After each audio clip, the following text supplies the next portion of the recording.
میں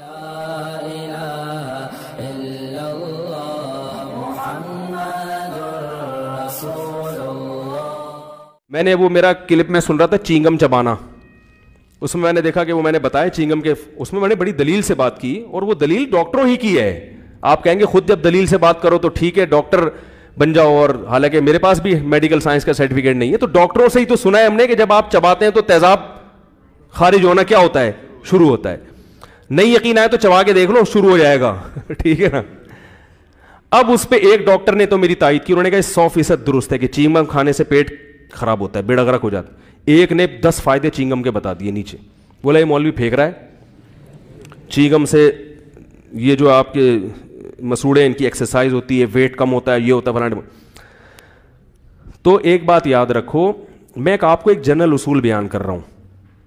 قرآن و سنت کا جو علم ہے نا, وہ تو اللہ اس کے نبی کی باتیں حرف آخر ہیں, وہ تو اللہ کی طرف نسبت ہے, اس میں غلطی نہیں ہو. میڈیکل سائنس اگر کوئی ایسی بات کرے نا جو بالکل نیچر کے خلاف جا رہی ہو, تو کوئی بھروسہ نہیں ہے کل ان کی تحقیق بدل جائے.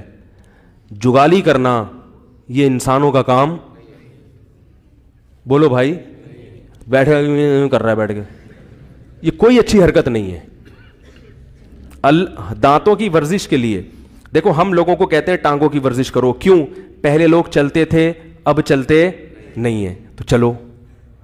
پہلے دوڑتے بھی تھے اب دوڑتے نہیں, ہم کہتے ہیں جاگنگ بھی کرو. کیا خیال ہے؟ پہلے تھوڑا کھاتے تھے, سوری بلکہ ابھی میں اس طرف بعد میں آؤں گا, چند مثالیں اور دے دوں. پہلے جو ہے محنت مزدوری کے کام کرتے تھے اب نہیں کرتے, ہم کہتے ہیں ویٹ لفٹنگ بھی کرو, صحیح, جم بھی جاؤ. لیکن ایسا نہیں ہے کہ پہلے کھاتے تھے اب کھانا چھوڑ دیا لہذا چینگم چباؤ دانتوں کی ورزش کے لیے. پہلے جتنا کھاتے تھے نا اتنی دانتوں کی ورزش نہیں ہوتی تھی, اب سارا دن کھاتے ہیں, تو دانتوں کی ایکسرسائز کے لیے چینگم چبانا پرلے درجے کی. اب تو دانتوں کو آرام دینے کی ضرورت ہے کہ تھوڑی دیر تو چپ کرے بیٹھا رہے. صبح پراٹھے تھوڑے تو نے چبائے ہیں, پھر دوپہر چبایا, پھر شام کو پیزا کھایا, یہ کھایا وہ کھایا, پھر چینگم چبا رہا ہے. اور رہا یہ مسئلہ کہ اس کے اتنے فائدے ہوں گے, فائدے ہر چیز میں کوئی نہ کوئی فائدہ تو ہے, لیکن فائدے زیادہ ہیں یا نقصانات. اور کیا وہ والے فائدے کسی اور طریقے سے تمیز سے حاصل نہیں ہو سکتے؟ ویٹ اگر چینگم کھانے سے کم ہو رہا ہے تو ویٹ کم کرنے کے اور تمیز والے طریقے بھی تو موجود ہیں. کیا خیال ہے بھائی؟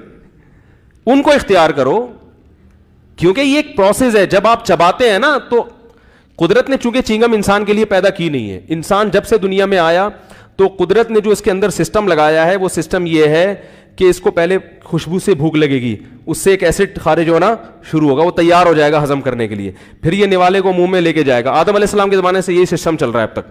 پھر یہ گھمائے گا تو اب میدا تیار ہوگا, اب یہ چیز کیا کرے گا, نگلے گا.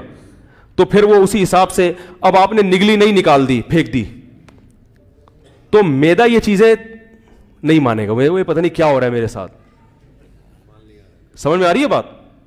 آپ کا میدا اس چیز کو ایکسپٹ نہیں کرے گا. تو نتیجہ کوئی ایسی بیماری ہو رہی ہوگی جو ممکن ہے ڈاکٹر کی تحقیق میں نہیں آئی ہو. ہر میڈیکل سائنس نے کوئی اتنی ترقی نہیں کی ہے کہ ہر چیز کو, ڈاکٹر خود کہتے ہیں بھائی ترقی روز بروز ہو رہی ہے.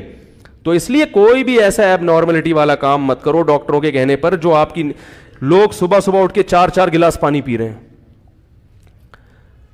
ایک صاحب پی رہے, میں نے کہا اللہ کے بندے, کبھی میں نے بکریاں بھی پالی ہیں یار, مرغیاں بھی پالی ہیں, صبح اٹھ کے سب دانا کھاتے ہیں, باجرہ کھاتے ہیں روزی کی طرح, پانی پیاس لگے تو پیو یار, خام خام میں 4 گلاس پانی کے پاگل ہو گیا. کہہ رہے ڈاکٹر صاحب نے کہا ہے بلا وجہ پانی پی رہا ہے. بھائی ہر چیز دیکھو, جب پیاس, پانی کی ہمیں کتنی ضرورت ہے یہ ہماری باڈی خود بتا دیتی ہے. پانی کی ہمیں کتنی ضرورت ہے یہ ہماری باڈی, بولو نا بھائی, بتاتی ہے. تو جتنا باڈی کہہ رہی ہے اتنا پانی پی لو, اس کے بعد جب پیاس نہیں لگے گی اس کا مطلب ضرورت پوری ہو گئی. تو نارمل جو ایک عام نوجوان ہے اس کو کوئی صبح اٹھ کے بلا وجہ پانی پھوڑنے کی ضرورت نہیں ہے. صبح اٹھیں جیسے تمیز سے ساری دنیا اٹھتی ہے, جو بھوک لگ رہی ہے تو کھائیں, نہیں لگ رہی تو نہیں کھائیں. ہاں کوئی بیماری ہو, بیماری میں تو پھر آپ کو روٹین سے ہٹ کے چلنا پڑتا ہے نا. جیسے شوگر ہے کسی کو, کولیسٹرول لیول بہت زیادہ بڑھ گیا ہے, اس کو ڈاکٹر یا کوئی حکیم کہہ دے بھائی پانی بڑھاؤ, یا گردے آپ کے خراب ہو رہے ہیں تو فلٹر کے لیے اس کی ضرورت ہے, تو ایک بیماری کے طور پر ٹھیک ہے. بلا وجہ نارمل آدمی اٹھ کے جا کے 3 4 توندیں نکل جاتی ہیں پانی, بلا وجہ پانی پینے سے پیٹ پھول جاتا ہے. اور اگر صبح اٹھ کے پینا بھی ہے, ڈاکٹروں سے ہی سنا ہے کہ جو بیماری میں پی رہا ہے, کوئی صحت بنانا چاہتا ہے نا, کوئی بیماری کی وجہ سے, نارمل آدمی نہیں, ہر آدمی بیمار, جو 20, 25, 26 سال کے 30 سال کے ینگ لڑکے ہیں وہ نہیں کریں, اس کا نقصان ہوگا بلا وجہ پانی پینے کا. ایک فائدہ تو ہو جائے گا اور کچھ نقصانات بھی ہوں گے. کہتے ہیں قبض ختم ہو جاتا ہے, قبض تو ختم ہوگا اور بھی کچھ چیزیں ختم ہو سکتی ہیں, تو قبض ختم کرنے کا کچھ اور طریقہ اختیار کر لو. قبض ختم کرنے کے لیے چبا کے کھاؤ, اچھی طرح تمیز سے کھاؤ, کم کھاؤ, جو بھی ایک نیچرل طریقہ ہے. لیکن اگر کسی کی عمر زیادہ ہو گئی, خون گاڑھا ہو گیا اس کا, یا گردوں کا کوئی مسئلہ ہے, یا کوئی اور پرابلم ہے, شوگر کا مسئلہ ہے, پھر وہ گرم پانی, وہ پھر ٹھنڈا نہ پیے, پھر کیا پیے, پھر وہ پانی بوائل کر کے گرم کر کے تھوڑا تھوڑا گھونٹ کر کے عادت ڈالے. وہ اس کو بیماریوں میں کوئی فائدہ ہوتا ہے, تو بیماری میں تو ڈاکٹر ہی بتائیں گے نا, نارمل آدمی کو ضرورت نہیں ہے. تمام دوائیں بچوں کی پہنچ سے دور رکھیں, ٹھیک ہے نا. تو نیچر کے خلاف کبھی بھی نہ چلیں, کبھی بھی نہ چلیں. نیچر جو ہے نا, جتنا اچھا نیچر گائیڈ کرتی ہے, اتنا دنیا میں کوئی بھی گائیڈ. ایک صاحب ہمارے دوست, ان کو ایک حکیم نے وزن کم کرانے کے لیے روٹی چاول چھڑوا دیے. میں نے ان کو پہلے کہہ دیا تھا کہ بیٹا مر جائے گا تو تھوڑے دنوں میں, کچھ تیرے ساتھ بڑا مسئلہ ہو جائے گا. روٹی چاول ہی تو خوراک ہے یار. چلو روٹی نہیں کھاتے تو اناج میں کچھ اور کھا لو, مکئی کھا لو. نہیں جی میرا وزن اتنا ہے, تو میں نے, حکیم صاحب نے کہا 30 کلو میں نے گھٹانا ہے. پتہ نہیں کتنے کلو کے تھے, آپ سوچو 30 کلو گھٹا کے بھی. وہ کیا ہوا, گوشت کھانا, گوشت سے وزن نہیں بڑھتا, گوشت جتنا مرضی کھا لو. تو انہوں نے روکھا گوشت کھانا شروع کیا, گوشت, وہ وزن تو بڑھ گیا ہے, ہینڈسم اسمارٹ ہو گئے. کبھی گردے میں پتھری, کبھی پتے میں پتھری, کبھی فلانا ڈمکانا, یورک ایسڈ. میں نے کہا جب گوشت ہی کھاؤ گے تو یورک ایسڈ کیا خیال ہے بھائی بڑھے گا. تو وہ تو ہوگا جب گوشت ہی گوشت کھایا جا رہا ہے, ٹھیک ہے.